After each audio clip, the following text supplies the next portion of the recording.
Alam mo bang may isang babae sa mundong ito na kayang bumili ng isang buong bansa kung trip niya? Ang babaeng ito ay isang reyna, the Queen of Qatar. Siya si Sheikha Moza bint Nasser. Tara, let's see the trillionaire life of Qatar's richest queen. Sa isang buhay na puno ng billion worth na palasyo, private jets, at diamond-studded na alahas, talagang hindi ordinaryo ang kanyang estilo. Talagang malulula ka sa kanyang kayamanan. Si Sheikha Moza bint Nasser ay hindi lang basta reyna. Siya rin ang asawa ni Sheikh Hamad bin Khalifa Al Thani, ang former emir ng Qatar. Ipinanganak siya noong 1959 at pinalad na lumaki sa isang pamilyang mayaman. Magsimula tayo sa kanyang mga palasyo. Ang Al Wajba Palace ay puno ng luxury at tradisyon. Mula sa grand entrance na may crystal chandeliers hanggang sa lush garden sa puno ng exotic plants, parang pang fairy tale ang palasyong ito. Nagkakahalaga ito ng hundreds of millions of dollars at ito pang pinakamalupit. Meron pang ibang palasyo sa Doha na kasing lawak ng small city dito sa ating bansa at lahat ng yon ay puno ng 15 na palasyo na nagkakahalaga ng $15 billion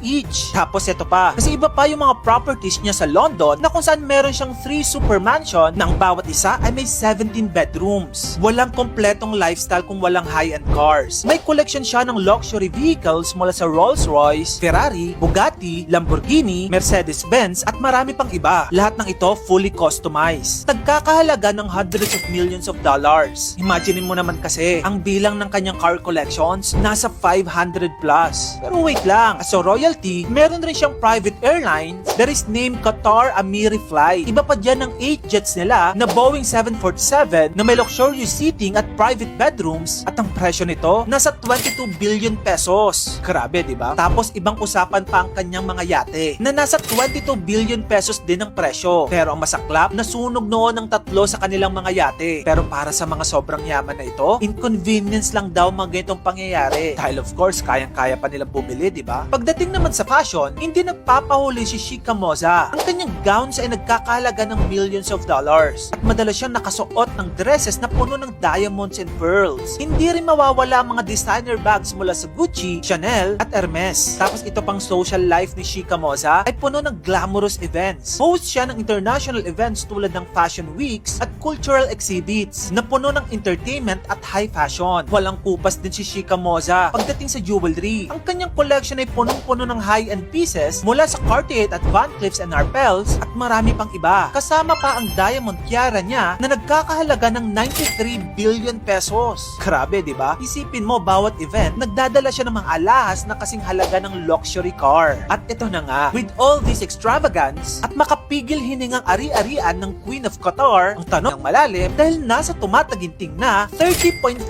trillion pesos ang kanyang net worth. Para ma-imagine mo kung gaano kalaki yan ay annual budget na ng Pilipinas in 6 to 7 years. Grabe, no? Iba talaga ang buhay ng isang reyna. Lalong-lalo na yung reyna ng isang bansa na kinalalagyan ng napakaraming langis na kinukonsume ng buong mundo. Ngayon, tanong ko sa inyo, may mga iba pa ba kayong reyna o hari na panlaban sa kayamanan ng